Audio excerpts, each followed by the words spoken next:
Thank you madam. दोस्तों नमस्कार। मैं डॉक्टर श्याम गुलो फिर से एक बार आपका इस ट्रेनिंग सेशन में स्वागत करता हूं। मैं आशा करता हूं कि आप सभी लोग स्वस्थ हैं और आपका यानी घर का परिवार और एमसीएल परिवार दोनों का ख्याल रख रहे हैं। मैं ये भी उम्मीद करता हूं कि आप सभी लोग 1 घंटा बहुत अच्छी एक्सरसाइज कर रहे हो, अपने हार्ट अपने लंग को मजबूत कर रहे हो और अपनी इम्यूनिटी को बढ़ा रहे हो। चलिए शुरुआत करते हैं आज के इस सेशन के साथ। दोस्तों किसी भी बिजनेस में सबसे जरूरी अगर कोई चीज होती है तो वो है प्रोडक्ट। किसी भी सेक्टर में, किसी भी बिजनेस सेक्टर में अगर कोई भी कंपनी नंबर 1 का काम कर रही है तो उसके प्रोडक्ट की वजह से। कोई कंपनी अगर ब्रांड बन चुकी है, लोगों का उसके ऊपर विश्वास है, लॉयल्टी है, तो उसके वजह से, उसके प्रोडक्ट की वजह से। दोस्तों प्रोडक्ट होता है कि जिससे वो कंपनी अपने विजन, अपने मिशन, अपनी थिंकिंग, अपने विचारों को ग्राहकों के सामने रखती है। इनफैक्ट कोई भी कंपनी की शुरुआत ही होती है इस प्रोडक्ट की वजह से। कंपनी की जो शुरुआत जिस विजन और मिशन के लिए होती है, वो विजन और मिशन अपने प्रोडक्ट के जरिए वो लोगों के सामने रखता है और कंटिन्यूअसली उसके ऊपर जो कंपनी काम करती है, इस विजन और मिशन के ऊपर काम करती है, वो दुनिया की बहुत बड़ी एक लॉन्ग ऐसी ऑर्गेनाइजेशन बन जाती है जो पूरी जिंदगी भर बिजनेस करती है और बहुत अच्छा काम बिजनेस में करती है। इसके अलावा कोई ऐसी कंपनी अगर होती है, आई मीन इस ये सब काम करने में वो कभी प्रॉफिट, नंबर्स, इनकम वगैरह ये सब देखने की उनको जरूरत नहीं होती, क्योंकि वो साइड इफेक्ट होता है, वो मिलता ही है। इसके अलावा कुछ कंपनी ऐसी होती है कि जो सिर्फ आती है, बनती है पैसों के लिए। आज कौन सा सेक्टर गर्म है, कौन से सेक्टर में कौन से प्रोडक्ट है जो हॉट सेलिंग है, जिसमें ज्यादा निवेश हो रहा है, चलो उसका उसकी कंपनी बनाते, चलो उस आइडिया से फिर 100, 200, 300 करोड़ की कंपनी बनाते हैं। ये कंपनियां फिर ज्यादा देर तक काम नहीं करती। लेकिन ऐसी कंपनियां जो अपने विजन मिशन के आधार पर प्रोडक्ट्स का निर्माण करती है, ये बहुत लॉन्ग टर्म बिजनेसेस करती है। आपने बहुत बार ऐसे देखा होगा कि कुछ ऐसे उद्योजक होते हैं, हो सकता है कि उनके पीछे कोई भी टेक्निकल बैकग्राउंड नहीं होता, हो सकता है कि वो इंजीनियर ना हो, वो साइंटिस्ट ना हो, वो डॉक्टर्स ना हो, कोई भी टेक्निकल चीजों का बैकग्राउंड उनके पास नहीं होता। ना उनको ये समझ में आता है, कुछ केमिकल स्ट्रक्चर समझता है, ना उन्हें कोई कोई टेक्नोलॉजी समझ में आती है, कोई फिजिक्स का नियम समझ में आता है। फिर भी वो सबसे अच्छा बिजनेस करके दिखाते हैं, फिर भी वो बहुत बड़े बिजनेसमैन, उद्योजक बनते हैं। क्यों, कैसे? तो ये इसलिए होता है क्योंकि ये लोग, ये उद्योजक सिर्फ एक चीज को समझते हैं, वो है प्रोडक्ट। वो समझते हैं प्रोडक्ट और वो समझते हैं इस प्रोडक्ट के साथ उसकी अहमियत, उस प्रोडक्ट के साथ मार्केट में बिजनेस करके कितने बड़े ऑर्गेनाइजेशन, कितने बड़े कंपनी का निर्माण किया जा सकता है, ये वो अच्छी तरह से समझते हैं। दोस्तों ये सभी जो उद्योजक होते हैं ना, ये लोगों की जो जरूरत है उसको अच्छी तरह से समझते हैं और लोगों को फिर उस जरूरतों को पूरा करने में फिर अपनी पूरा जो अपना काम है, अपना विजन मिशन उसमें लगाते हैं। अभी दुनिया की सबसे बड़ी one of the biggest company Microsoft, उसके जो फाउंडर है बिल गेट्स, वो दुनिया में 14 साल लगातार सबसे अमीर आदमी थे। लेकिन उन्होंने लिए उसके लिए उन्होंने काम की शुरुआत नहीं की। उनका सिर्फ एक ही विजन था, एक ही लक्ष्य था कि वो जब उस टाइम पे कंप्यूटर की शुरुआत हो गई थी, तो उनका सिर्फ एक ही लक्ष्य था कि इस कंप्यूटर के लिए मैं सबसे अच्छे सॉफ्टवेयर बनाऊंगा, सबसे अच्छे प्रोग्राम्स बनाऊंगा, क्योंकि कंप्यूटर के साथ लोगों को अभी लगने वाला है सॉफ्टवेयर। तो बस उसके ऊपर ही उन्होंने लगातार काम किया। वैसे ही वैसे स्टीव जॉब्स, एप्पल कंपनी, इस कंपनी ने क्या सोचा कि इस कंप्यूटर को कैसे मैं इसका हार्डवेयर अच्छा बनाऊंगा, कैसे वो दिखने में अच्छा होगा, और बस इसी के लिए फिर वो पूरी जिंदगी भर, पूरी उनकी टीम इसी विजन, इसी मिशन और सोच पे उन्होंने काम किया। और ये सब काम जब वो करते हैं, पूरे दिल लगाकर शिद्दत के साथ करते हैं, तो बहुत ही ओरिजिनल, इनोवेटिव तरीके से ये काम करते हैं। कहां से आती है ये ओरिजिनलिटी, कहां से आती है नए नए उनके विचार, इनोवेशन? क्योंकि पूरा टाइम सिर्फ उनके विजन और मिशन पे ही काम करते हैं। अगर माइक्रोसॉफ्ट सोचता है कि मुझे सबसे अच्छा सॉफ्टवेयर बनाना है कंप्यूटर के लिए, तो उसके लिए ही वो दिन रात काम करते हैं। फिर उनकी रिसर्च टीम होती है, उनके साइंटिस्ट होते हैं, वो पूरा दिन इसके ऊपर काम करते हैं। अगर एप्पल सोचता है कि मैं दुनिया का सबसे अच्छा एस्थेटिक कंप्यूटर बनाऊंगा, मोबाइल बनाऊंगा, तो उसके इसके लिए ही वो कंपनी काम करती है, दिन रात उस लक्ष्य के ऊपर काम करती है। और जब दिन रात आप किसी चीज के ऊपर काम करते हैं ना, तब आती है ओरिजिनलिटी, तब आती है इनोवेशन। और जब कोई कंपनी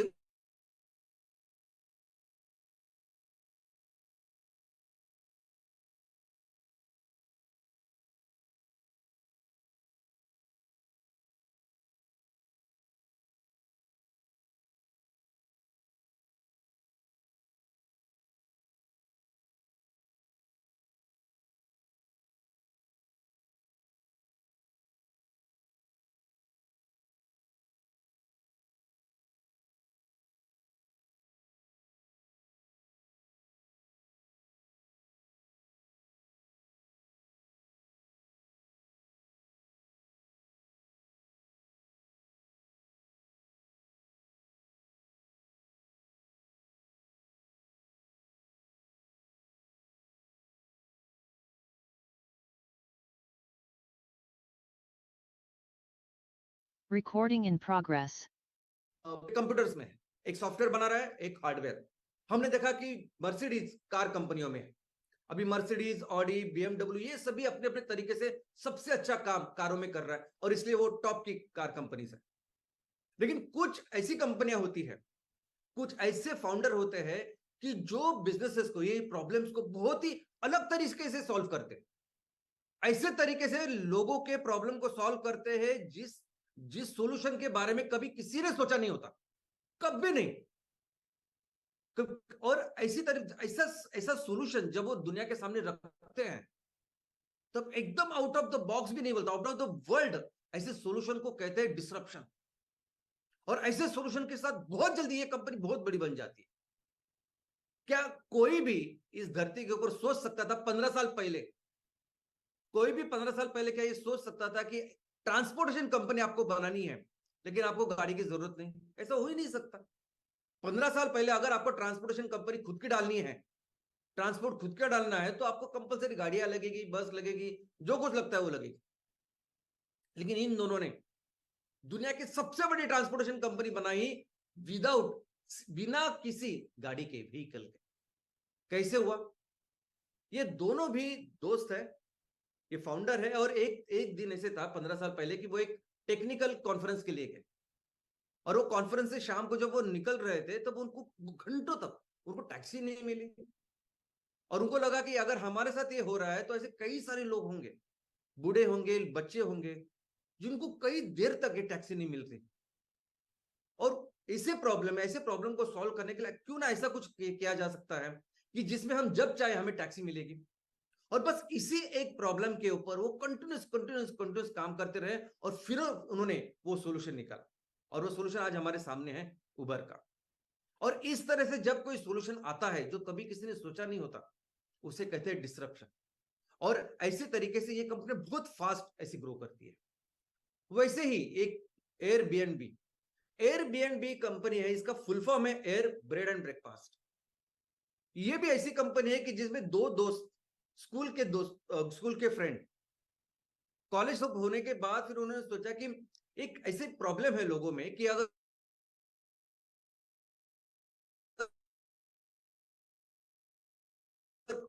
एक तो ये तो बहुत बार है, लेकिन ऐसा होता है कि होटल के रूम इतने महंगे होते हैं कि वो अफोर्ड नहीं कर सकते। तो क्यों ना इसका सोल्यूशन निकाला जाए?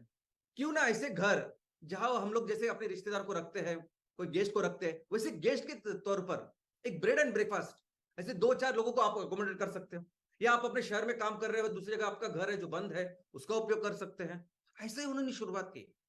वो जिस फ्लैट में रहते थे, वहां उनके लिविंग रूम में, हॉल में उन्होंने 2 से बेड होते हैं ना, वो बेड गद्दियां रखी, और लोगों को शुरुआत की कि हम लोग ऐसा करते हैं, आप आके रह सकते हैं।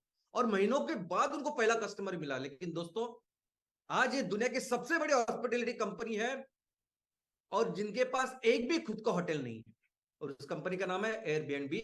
और भारत में भी सिर्फ ऐसी कंपनी बनी है जिसका नाम है ओयो।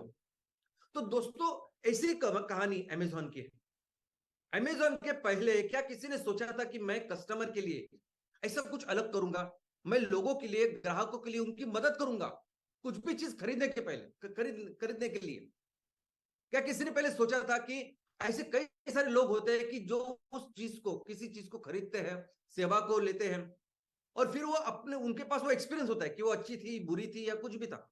लेकिन अगर ये इंफॉर्मेशन किसी को मिली तो कितने सारे ग्राहकों का भला हो सकता है, हजारों ग्राहकों को वो अच्छी तरह से गाइड कर सकते हैं। बस वैसे ही काम किया, इतना सिंपल। और उन्होंने शुरुआत की किताबों से, कि अगर मैंने कुछ किताब पढ़ी है तो मैं उसके बारे में रिव्यू लिखूंगा कि बाबा ये अच्छी है, बुरी है, आप लो नहीं लो, ऐसा। और ये ग्राहकों को जो मदद करने की भावना है, बस वही काम वो आज भी कर रहे हैं। कि कोई भी चीज जब आप लोगे तो अमेजन उसमें मदद करो। और आज हम देख रहे हैं कि पूरे ऑलमोस्ट सब कुछ चीजें वो आज हमारे सामने इस तरीके से बेच रही है, और इस प्रोसेस में इतनी बड़ी कंपनी, इतनी फास्ट वो बन चुके हैं। तो दोस्तों, ये प्रोडक्ट है कि जो कंपनियों को बनाते हैं, ये प्रोडक्ट है वो कंपनी को आगे लेके जाते हैं। ये प्रोडक्ट कंपनी की सोच होती है, जिसकी वजह से ये कंपनियां इतनी बड़ी मल्टीनेशनल भी बनती है दोस्तों। लेकिन टेक्निकली अगर आप देखो, अगर आप एमबीए पढ़ रहे हो, आपका ग्रेजुएशन हो चुका है, आपको बिजनेस करना है या वहां नौकरी करनी है बिजनेस में, एमबीए करना है, तो आपको टेक्निकली कैसे पढ़ाया जाएगा प्रोडक्ट? तो प्रोडक्ट का मतलब होता है कि कोई भी ऐसी चीज जो ग्राहकों की जो जरूरत है उसको पूरा करती है, इसे कहते हैं प्रोडक्ट। और जरूरी नहीं कि वो फिजिकल चीज होगी, वो कोई चीज, वस्तु हो सकती है, वो कोई सेवा हो सकती है, कुछ आइडिया हो सकती है, यानी कंसल्टेंसी हो सकती है, लोग हो सकते हैं, जगह हो सकती है, ऐसी सभी चीज इस प्रोडक्ट में हो सकती है। और प्रोडक्ट के कई सारे प्रकार हैं, आपको टेक्निकली इसे पढ़ाएंगे कि प्रोडक्ट अलग अलग कैटेगरी में आते हैं। किसकी वजह से? डिपेंडिंग ऑन व्हाट, कि वो किसको, किसकी सेवा कर रहे हैं, कि वो इंडिविजुअल कंज्यूमर्स, लोगों की सेवा कर रहे हैं, वो या उनकी मदद पूरी कर रहे हैं, या वो किसी कॉरपोरेशन, कंपनी, फैक्ट्री को अपनी उनकी जरूरत पूरा कर रहे हैं। तो वैसे जो कंज्यूमर गुड्स है, जो लोगों को लिए लगते हैं, जो जरूरत की सामान या वस्तुएं, वैसे उसके चार अलग अलग प्रकार है। एक है कन्वीनियंस प्रोडक्ट्स, दूसरे शॉपिंग प्रोडक्ट्स, तीसरे स्पेशलिटी प्रोडक्ट्स, और दूसरे ऐसे प्रोडक्ट जिसके बारे में हम सोचते नहीं, अनसॉर्ट प्रोडक्ट्स। दोस्तों, इसके बारे में सभी पूरी डिटेल आपको मिलेगी जब टेक्निकली हम इसके बारे में पढ़ाई करेंगे। हम एमबीए जब करते हैं तो ये प्रोडक्ट कौन से होते हैं, कन्वीनियंस में कौन से प्रोडक्ट आते हैं, शॉपिंग में कौन से आते हैं, स्पेशलिटी में कौन से आते हैं, इसकी क्या प्राइस होती है, कहाँ ऐसे प्रोडक्ट्स बेचे जाते हैं, बेचे जाने चाहिए, किस तरीके से इन प्रोडक्ट्स की मार्केटिंग होती है, प्रमोशन होता है, किस तरीके से इसको आगे बढ़ा जा सकता है, ऐसी सब टेक्निकल चीजें आपको पढ़ने के लिए मिलेगी। अभी मैं भी आपको संक्षिप्त में बताता हूं कि प्रोडक्ट का जो पहली पहली जो कैटेगरी है उसका नाम है कन्वीनियंस प्रोडक्ट। अभी कन्वीनियंस प्रोडक्ट यानी ऐसे प्रोडक्ट जिसकी जरूरत हमेशा कस्टमर्स को रहती है, एक जरूरी प्रोडक्ट्स होते हैं, अत्यावश्यक होते हैं कभी कभी। और ये ऐसे प्रोडक्ट होते हैं कि जिसके प्रोडक्ट, ये प्रोडक्ट खरीदने के लिए ग्राहक सोचता नहीं है। तो ऐसे प्रोडक्ट जिसके लिए ग्राहक सोचता नहीं है, वो होते हैं कन्वीनियंस प्रोडक्ट। ऐसे प्रोडक्ट, एक तो उनकी जो कॉस्ट होती है वो मिलते हैं आपको मार्केट में। इसके भी तीन अलग प्रकार है, सब टाइप्स। सबसे पहला इसका प्रकार है स्टेपल्स। स्टेपल्स यानी ऐसे प्रोडक्ट जो हर दिन आपको लगते हैं, कंपलसरी लगते हैं। आपको दूध लगता है, आपको सब्जी लगती है, आपको शक्कर लगती है, चाय पत्ती लगती है, ये सब इसमें आते हैं। लेकिन बहुत बार ऐसी चीजें भी जो हर दिन लगती है, उसमें भी ग्राहकों की अपनी अपनी चॉइस होती है। मैं वहां से सब्जी खरीदूंगा या मैं यहीं से दूध खरीदूंगा, ऐसी सब चीजें होती है। दूसरी जो इसमें कैटेगरी है वो है इम्पल्स। इम्पल्स बाइज, एकदम से इच्छा होती है और हम उसको खरीदते हैं। यानी आप बाजार में निकले हो, शॉपिंग करने निकले हो, और आपने लिस्ट बनाई है कि मुझे ये सब खरीदना है, लेकिन वहां जाते हो, अचानक आपको दिखता है और आपकी इच्छा होती है और आप ले लेते हो। आप जाते हो किसी मॉल में और देखते हो कि इतना बड़ा सेल लगा हुआ है, एक के ऊपर एक फ्री, 70% ऑफ। या आप जाते हो जो बहुत चॉकलेट्स अच्छे अच्छे दिखते हैं तो आप उसको लेते हो। बहुत बार एडिक्शन में जो भी आप लेते हैं वो भी ऐसी चीजें होती है जो इच्छा से, इंपल्स से आप लेते हैं, इसे कहते हैं इंपल्स बाइज। और तीसरी जो इसकी कैटेगरी है वो है इमरजेंसी परचेस, इमरजेंसी प्रोडक्ट्स। यानी कोई नैसर्गिक आपत्ति हुई या कोई ऐसी दुर्घटना हुई, कोई भी ऐसी चीज जिसकी वजह से अभी बहुत सारे लोगों की जान बचाना या माल जोखिम का उसका संरक्षण करना जरूरी है, और उसके लिए जो भी चीजें लगती है वो सभी प्रोडक्ट्स इस चीज में आती है। गवर्नमेंट, पुलिस, ये सब प्रोडक्ट्स को खरीदती है। दूसरी जो कैटेगरी, ये थी कन्वीनियंस, दूसरी कैटेगरी है शॉपिंग प्रोडक्ट्स। अभी शॉपिंग प्रोडक्ट्स यानी वो प्रोडक्ट्स की जिसमें कस्टमर बहुत सोचता है। कन्वीनियंस हमने देखा कि कस्टमर ज्यादा सोचता नहीं, वो लेता है। शॉपिंग प्रोडक्ट्स में कस्टमर बहुत ज्यादा सोचता है, देखता है, पढ़ाई करता है, रिसर्च करता है, क्योंकि ये जो प्रोडक्ट होते हैं वो कभी कभार खरीदे जाते हैं। वो साल में 2 4 5 साल में शायद एक प्रोडक्ट खरीदते हैं, ऐसे वो प्रोडक्ट्स होते हैं। इसमें भी दो अलग सब टाइप्स है। एक तो है होमोजेनियस प्रोडक्ट। होमोजेनियस प्रोडक्ट है क्या?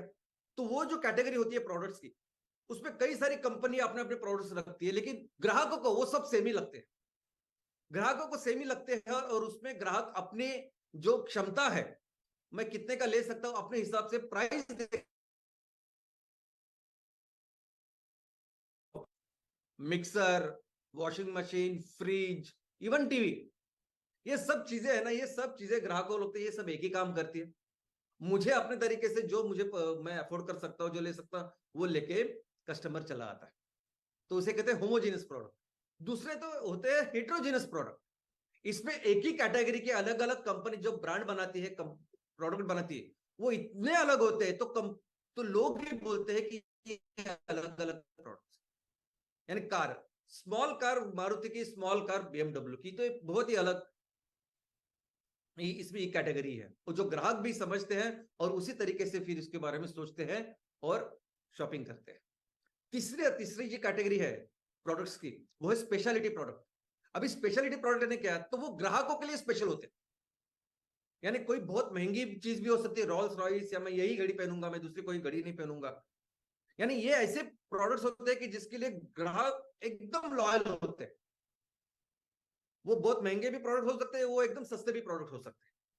मैंने पहली कार ली, सॉरी, मैंने पहली बाइक ली बजाज की, और तब से लेके मैं कोई भी बाइक लेता हूं ना, मैं बजाज की लेता हूं। तो ये स्पेशल प्रोडक्ट हुआ उस ग्राहक के लिए। मैंने पहला अपना जूता लिया था या शूज लिया था बाटा का, तब से लेके मैं अभी सिर्फ बाटा पहनता हूं। तो वो सभी जो कैटेगरी होती है वो होते हैं स्पेशलिटी प्रोडक्ट। उसके अलावा कुछ ऐसे प्रोडक्ट होते हैं अनसॉर्ट, कि जिसकी एक्चुअली जरूरत नहीं होती कस्टमर कस्टमर सोचता भी नहीं कि ये मुझे लेनी चाहिए। इनफैक्ट बहुत बार तो कस्टमर को पता नहीं होता कि ऐसे प्रोडक्ट मार्केट में मिलते हैं करके, लेकिन कंपनियां इतनी सारी उसकी मार्केटिंग करती है, इतना प्रमोशन करते हैं, इतनी बार बार दिखाती है कि बहुत बार आप लेते हैं उसको। माइक्रोवेव वैसा एक प्रोडक्ट है। होम अलार्म, हाउस अलार्म, ये भी ऐसे, और कई सारे ऐसे प्रोडक्ट्स। अभी इंडस्ट्री की बारी। इंडस्ट्री में पहला प्रोडक्ट है रॉ मटेरियल, जो इंडस्ट्री में जाता है, जिसमें मिनरल हो सकते हैं, एनिमल हस्बेंड्री के प्रोडक्ट हो सकते हैं। दूसरे है कंपोनेंट। कंपोनेंट यानी ऐसी चीज है जिसकी वजह से फिर वो पूरा पार्ट बनता है, जैसे चिप्स, माइक्रो प्रोसेसर इसमें होता है।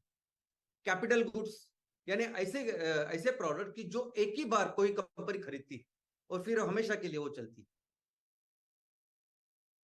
तो मेजर इक्विपमेंट, जिसके ऊपर पूरा प्लांट, पूरी फैक्ट्री जो चलती है, वो होते हैं मेजर इक्विपमेंट, वो भी प्रोडक्ट्स में आते हैं।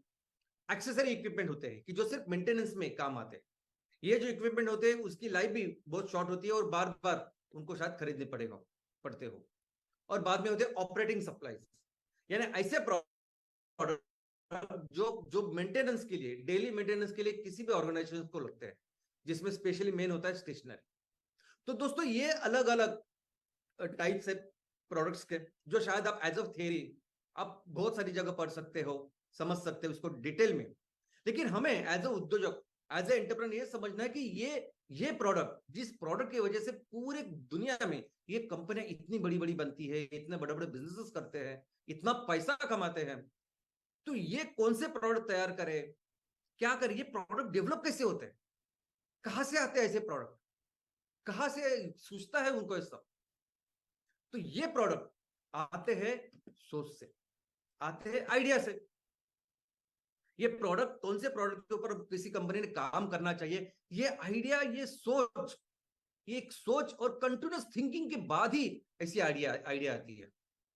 और कहां से आती है ये आइडिया, कहां से आती है ये सोच? तो ये सोच तब आती है, ये आइडिया तब आती है जब आप कंटिन्यूसली थिंक करते हैं कि मैं ग्राहकों को ये प्रॉब्लम जो है ना, वो मुझे सॉल्व करना है।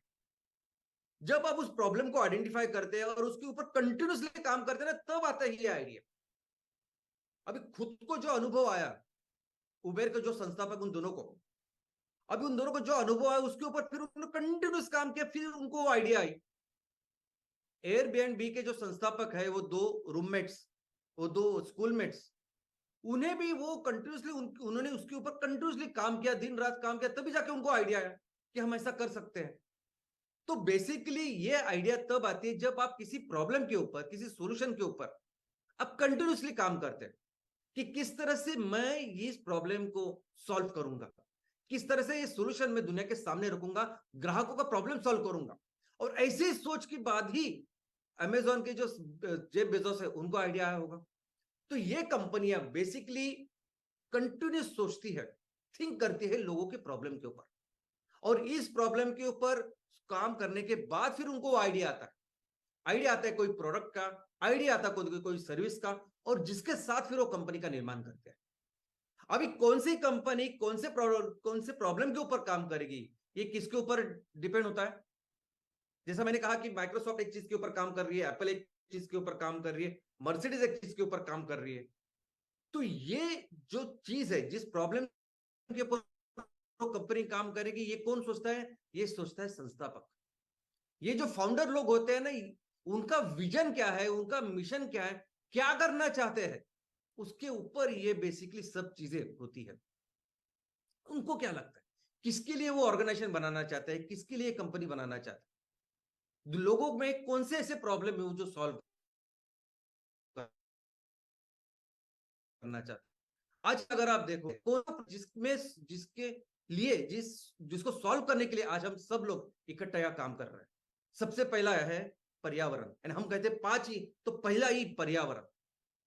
हमें हर हालत में हमारी जिस धरती माँ का ख्याल रखना है, इसको फिर से वो जो सस्टेनेबल डेवलपमेंट था वो चल रही थी, बस उसी राह में इसको लेके जाना है।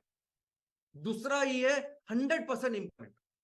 और हमारे शहर में हर वो उस व्यक्ति को जिसको आज काम की जरूरत है, उसको काम मिलना चाहिए। तीसरा ही एम्पावरमेंट ऑफ फार्मर्स। हमारे किसानों को, हमारे किसान की जो भी जरूरत है उसको पूरा करेंगे, उसको बहुत अच्छा इनकम मिलना चाहिए, वैसे काम हम करेंगे। चौथा ही हर घर को उसका इकोनॉमिक डेवलपमेंट होना चाहिए, उनको एक अच्छी इनकम मिलनी चाहिए, हमारे हर घर को। और पांचवा ही यानी हमें अपने देश को दुनिया की सबसे बड़ी अर्थव्यवस्था बनानी।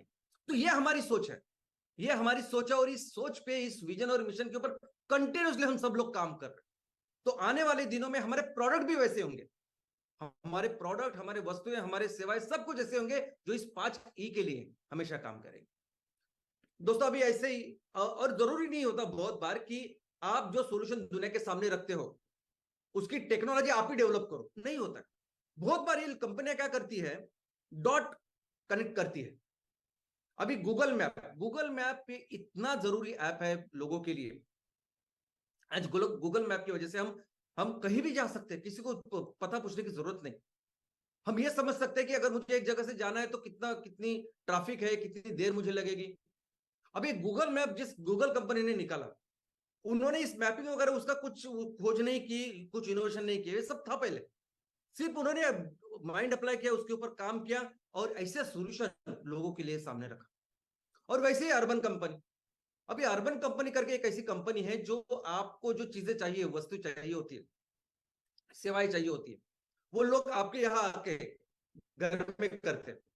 और उसमें अगर आप देखोगे तो कौन सी वस्तु, कौन सी सेवाएं वो करते हैं, तो आप देखोगे कि 2000 से 2020 के बाद जो वस्तुएं, सॉरी, जो सेवाएं वो प्रोवाइड करती है, 25% तो वो है महिलाओं का सलून के सब प्रोडक्ट्स, सलून की चीजें वो घर आके करते हैं। उसके बाद 23% है कि जो अप्लायंसेस, जो मैकेनिक होते काम करते हैं। बाद में है प्लम्बर, इलेक्ट्रिशियन। और 15% फिर से लोगों का, आदमी लोगों के सब सलून के चीजें। यानी सलून के काम तो 40% सेवा वो सिर्फ सलून की दे रहे। यानी हमें दुकान में जाना पड़ता था सलून में काम करने, वो अभी घर में आते, बस इतना ही। अब ये पहले से था, लेकिन उन्होंने सबको मिला के एक प्रोडक्ट, एक सर्विस तैयार की, और ऐसी कंपनी फिर वो दुनिया के सामने रखी, ऐसा सॉल्यूशन दुनिया के सामने रखा, और देखिए आज वो इतनी बड़ी कंपनी बन चुकी है। उसके बाद ये, और एक बार ये आइडिया आने के बाद ना, फिर वो टिपिकल प्रोडक्ट डेवलपमेंट प्रोसेस होता है। और मुझे लगता है कि आप सबको पता है कि किस तरह से ये प्रोडक्ट आगे लेके जाता है। एक बार अपने सॉल्यूशन के बारे में सोचा, प्रोडक्ट के बारे में सोचा, तो उसके ऊपर उसकी वैलिडेशन टेस्टिंग होती है। आपने की जो सोच है वो एक्चुअली वो प्रॉब्लम को सॉल्व कर रहे हैं कि नहीं, उसकी वैलिडेशन होती है, टेस्टिंग होती है, वो देखते हैं। उसके बाद फिर वो मार्केट स्ट्रेटेजी होती है कि चलो मैं हम लोगों ने ये प्रॉब्लम सॉल्व कर सकते हैं, हम ये सेवा दे सकते हैं या ये वस्तु है ये ख्याल रख सकती है, चलो इसके साथ अभी बिजनेस बनाते हैं, चलो देखते हैं कि इसके साथ हम कौन सा बिजनेस बन सकते हैं, कितना कर सकते हैं, कैसी स्ट्रैटेजी हो सकती है, वो सब फिर डेवलप कर सकते हैं। और फिर वो मार्केटेबल प्रोडक्ट की साइज वो डेवलप करते हैं। चलो सॉल्यूशन आपने बनाया, आपका आपने वैलिडेशन किया, आपका अभी बिजनेस प्लान भी है, लेकिन ग्राहक कौन सा वो सेवा या कौन सा प्रोडक्ट कौन सी चीज में कौन से प्रोडक्ट में ले सकते हैं, उसको बनाते हैं, मार्केटेबल प्रोडक्ट बनाते हैं। और फिर शुरू होता है बिजनेस, फिर शुरू होता है लॉन्च, फिर आता है वो प्रोडक्ट मार्केट में, फिर वो देते हैं कस्टमर्स को, कस्टमर के सामने रखते हैं, और ऐसी फिर कंपनी की शुरुआत होती है। दोस्तों ये सही जो प्रोडक्ट होते हैं ना, ये प्रोडक्ट इंपॉर्टेंट प्रोडक्ट जिसके लिए मैंने कहा कि कंपनी बनाते हैं, बहुत बार ये इन प्रोडक्ट्स ने बड़ी बड़ी कंपनियों को बचाया है। ऐसी कंपनियां जो कंपनी अगर सही प्रोडक्ट नहीं होती तो बंद होती थी, लेकिन ऐसे इन प्रोडक्ट ने कंपनी को सिर्फ बचाया नहीं, तो कंपनी को फिर से पहली जितनी थी उससे भी ज्यादा बड़ा बनाया। और ऐसी जबरदस्त स्टोरी है एप्पल की। दोस्तों एप्पल बेसिकली जब शुरुआत हुई है, एप्पल माइक्रोसॉफ्ट ये 40 45 50 साल की कंपनियां हैं। एप्पल ने हमेशा ऐसे उतार चढ़ाव देखे, एप्पल की अपनी कहानी। शुरुआत में एप्पल सिर्फ कंप्यूटर उसके ऊपर काम कर रहा था, लेकिन एक ऐसा समय था और अनफॉर्चुनेटली उस टाइम पे उनके जो संस्थापक थे स्टीव जॉब्स, उनको निकाला गया था। तो एक समय ऐसे ऐसे जगह पे एप्पल पहुंची, ये कंपनी पहुंची कि जो वो बिल्कुल इसमें इस सेक्टर में बिल्कुल वो काम कुछ कर नहीं पा रही थी। उसके कॉम्पिटिटर्स पूरी तरह से बहुत आगे निकल चुके थे और कॉम्पिटिटर में पूरी तरह से हार चुकी थी। यानी बोर्ड मेंबर्स, यानी बोर्ड डायरेक्टर्स, जो बोर्ड में रहते हैं डायरेक्टर्स, वो आजू बाजू देख रहे थे कि कौन आएगा और हमारी कंपनी को बचाएगा। इसी परिस्थिति में होता, कंटिन्यूसली देख रहे थे कि कोई तो आए और इस कंपनी को बचाए, ऐसी परिस्थिति थी।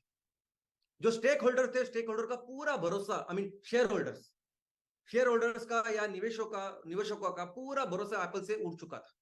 जितना भी प्रोडक्ट, जितनी भी चीजें एप्पल की दुकान में थी, कस्ट जो जो विक्रेता उनके पास थी, 90% से भी ज्यादा चीजें ऐसी थी कोई भी उसको खरीद नहीं रहा था।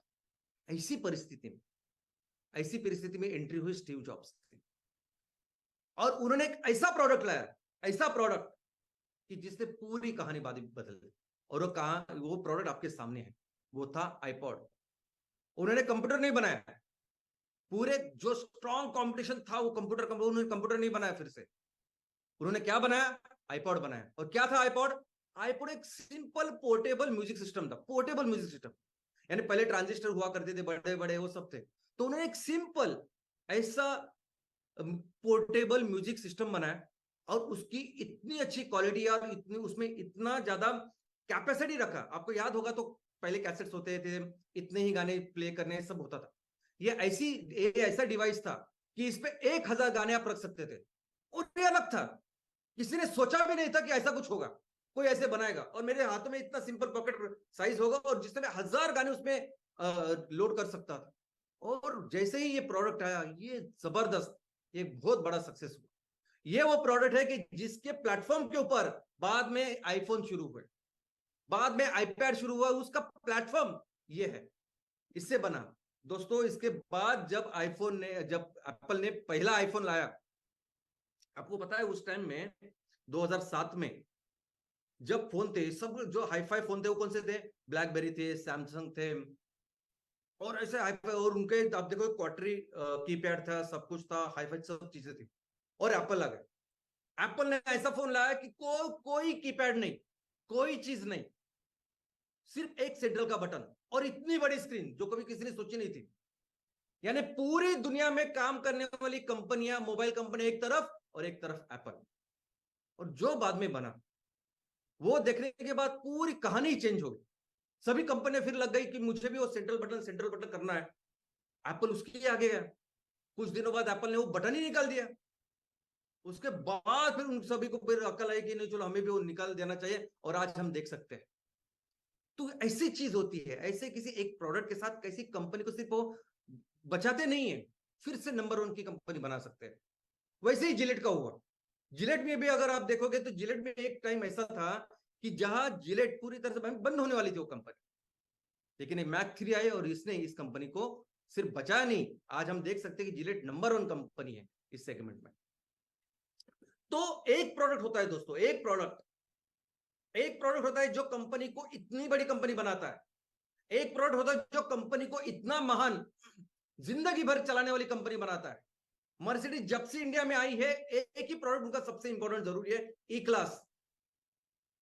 ऑलमोस्ट 40% जो गाड़ियां बेचते हैं ना भारत में मर्सिडीज, वो एक प्रोडक्ट है वो, और बार बार उसी प्रोडक्ट को अपडेट करते हैं। और ऐसा ही किसी भी सक्सेसफुल बिजनेस में होता है। कोई भी बिजनेस किसी भी सेक्टर में आप करो, वो एक प्रोडक्ट जरूर होता है, और एक ही प्रोडक्ट का सब कमाल होता है। हमें भी उस एक स्पेशल प्रोडक्ट के ऊपर ही काम करना चाहिए हमेशा, किसी भी सेक्टर में। अभी आप बोलेंगे कि सबसे जो डिफरेंट है इस सबसे, वो है खाना। खाने में जब हम किसी रेस्टोरेंट में जाएंगे, कहा जाएंगे, तो वो तो अलग अलग चाहिए, वहां चीजें अलग अलग चाहिए, तब जाके हम किसी रेस्टोरेंट में जाएंगे। तो बिल्कुल नहीं, खाने में तो जो आप सोच रहे हैं उसके उलट है। खाने में तो एक जो बहुत ज्यादा अप्लाई होते। अभी खाने में आप देखोगे तो सबसे जो सक्सेसफुल जो बिजनेस है आज सामने, और दुनिया में 40,000 जिसके रेस्टोरेंट्स है, वो है मैकडोनल्ड्स।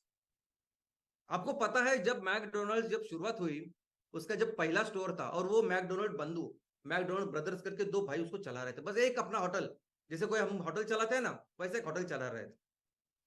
और उस होटल के मेन्यू में 80 से ज्यादा चीजें थी, मेनू मेनू कार्ड में 80 से ज्यादा चीजें वो बेच रहे थे, लेकिन ऑफकोर्स सबसे ज्यादा बिजनेस एक चीज से हो रहा था। तो जब रे क्रॉक आए, जब एक बिजनेसमैन आ गए, धीरू भाई अंबानी जैसे, उनको प्रोडक्ट समझ में आया, उनको वो बिजनेस समझ में आया, उनको फ्यूचर समझ में आया, और उन्होंने जो बिजनेस की शुरुआत की, सबसे पहले एक काम क्या किया वो उन्होंने, तो वो 80 से ज्यादा जो प्रोडक्ट थे ना, उसको निकाल के सिर्फ 5 प्रोडक्ट रखे। और 5 भी नहीं, सबसे इंपॉर्टेंट एक प्रोडक्ट है जरूरी है, और 4 प्रोडक्ट तो उसको सिर्फ सपोर्टिव ऐसे प्रोडक्ट। और फिर वो इतनी बड़ी कंपनी बनी केएफसी। क्या आप सोच सकते हैं कि 60 साल के बाद कोई आदमी क्या सोच सकता है कि मैं बिजनेस करूंगा, मैं अपनी कंपनी खड़ा करूंगा? बिल्कुल अभी ये नहीं होता है। लेकिन 62 साल के एक पर्सन ने सिर्फ एक प्रोडक्ट, उनको एक रेसिपी पता थी, फ्राइड चिकन। उस एक फ्राइड चिकन के एक रेसिपी की वजह से आज जितने बिजनेस, इतना बड़ा बिजनेस किया, जिसका हम कहते हैं केएफसी, केंटुकीज फ्राइड चिकन। तो दोस्तों वो एक चीज वो बहुत जरूरी होती है। या बहुत सारे यहाँ के वहां के प्रोडक्ट रखते हो, सब करते हो, वो नहीं आप ज्यादा काम कर सकते। और इससे लर्निंग क्या है, इससे हमको क्या सीखना है? हमको जब इतना बड़ा बिजनेस करना है, इतना बड़ा काम करना है, तो हमको सीखना है कि किसी भी कंपनी को, अगर हमें बहुत बड़ी कॉर्पोरेशन बननी है, बहुत बड़ा काम बिजनेस में करना है, हमारे किसानों के साथ, लोगों के साथ, तो राइट प्रोडक्ट, एक राइट प्रोडक्ट बहुत जरूरी होता है। और वो राइट प्रोडक्ट के साथ right market strategy, right way of putting बहुत इंपॉर्टेंट होता है। अभी ये बाकी की सब कंपनियां ने, हम कंपनियों में हमने देखा, सब एग्जांपल्स में हमने देखा कि ये लोग सही तरीके से ग्राहकों की जरूरतों पूरा करते हैं, ग्राहक के जो आपके आज की प्रॉब्लम्स है उसको सॉल्व करते हैं। लेकिन इसके आगे भी और एक चीज है, और वो क्या है? कुछ प्रोडक्ट ऐसे हो सकते हैं कि जिनका जिनका प्रभाव सिर्फ विक्रेता और ग्राहक इनके ऊपर सीमित नहीं हो सकता।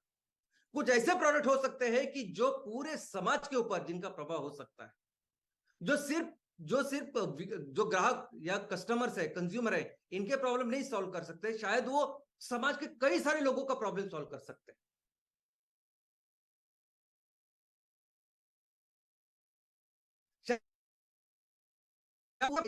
होते हैं। तो दोस्तों ये अलग रेवोल्यूशन होता है। इस प्रोडक्ट के साथ सिर्फ बिजनेस नहीं किया जाता, एक क्रांति की जा सकती है, बहुत बड़े बिजनेस का निर्माण किया जा सकता है। और वो बिजनेस, ऐसा एक प्रोडक्ट आज एमसेल के पास, आज एमसेल के पास ऐसा प्रोडक्ट है जो हम आज बना रहे हैं, जो एक सिंगल प्रोडक्ट हमें भारत की सबसे बड़ी कंपनी बना सकता है। कौन सा प्रोडक्ट? तो वो है एमसीएल कुकिंग सिस्टम।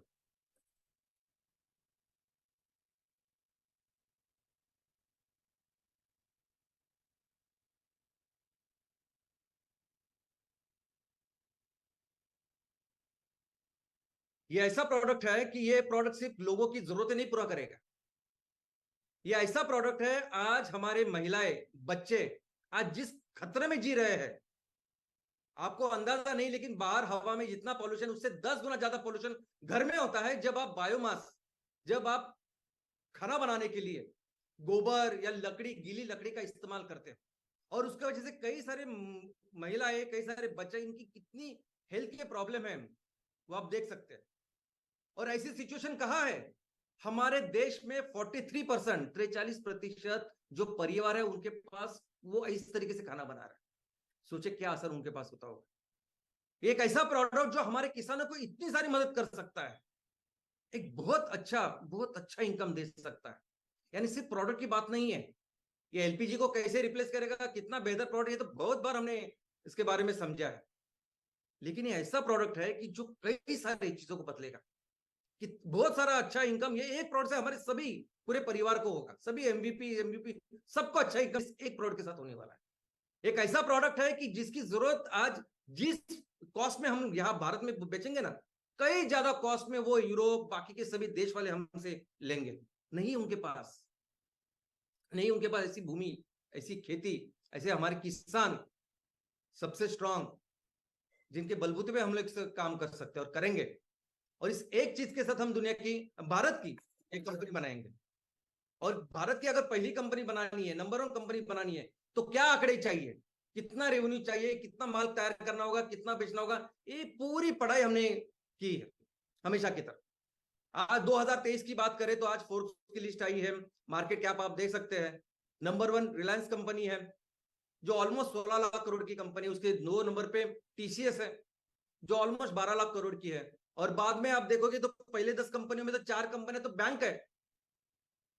ऐसी परिस्थिति में एमसीएल को कौन सा काम करना पड़ेगा, कितने प्रोडक्ट्स, कितने फैक्ट्रियां लगानी पड़ेंगी, कितना प्रोडक्ट बेचना पड़ेगा, ये सब हमने काम किया।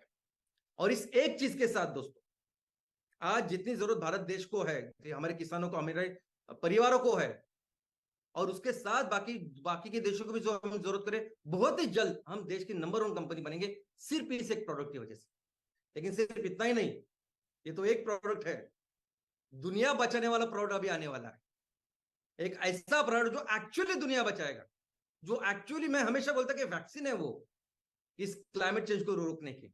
और वो वैक्सीन, वो प्रोडक्ट है एमकोड। ये वो प्रोडक्ट है जो दुनिया की, जो आज ऊर्जा और ईंधन की जरूरत है, 30% हम पूरा कर सकते हैं दोस्तों। यानी जहां इलेक्ट्रिसिटी तैयार होती है, इंडस्ट्रियल जो एप्लीकेशन है, सभी एप्लीकेशन में वो पूरा करेंगे। एम पिलेट हर जगह हम एलपीजी, जो कुकिंग के लिए फ्यूल चाहिए, उसको रिप्लेस करेंगे। और ऑफ कोर्स ट्रांसपोर्टेशन में हम एमसीएनजी और एमएलएनजी लेके आएंगे, ऑफ कोर्स, जो रेलवे से लेके विमान तक हर गाड़ी में हो जाएगा। लेकिन आज हमारे सामने जो तो प्रोडक्ट है, इसके साथ ही हम दुनिया की नंबर 1 कंपनी बन सकते हैं, क्योंकि 30% दुनिया का एमकोल हम तैयार कर सकते हैं और करेंगे। और इस प्रोसेस में हम फिर से अपने देश को दुनिया का सबसे महान राष्ट्र बनाएंगे, दुनिया की सबसे बड़ी इकोनॉमी बनाएंगे। जय हिंद, जय एनसीएल।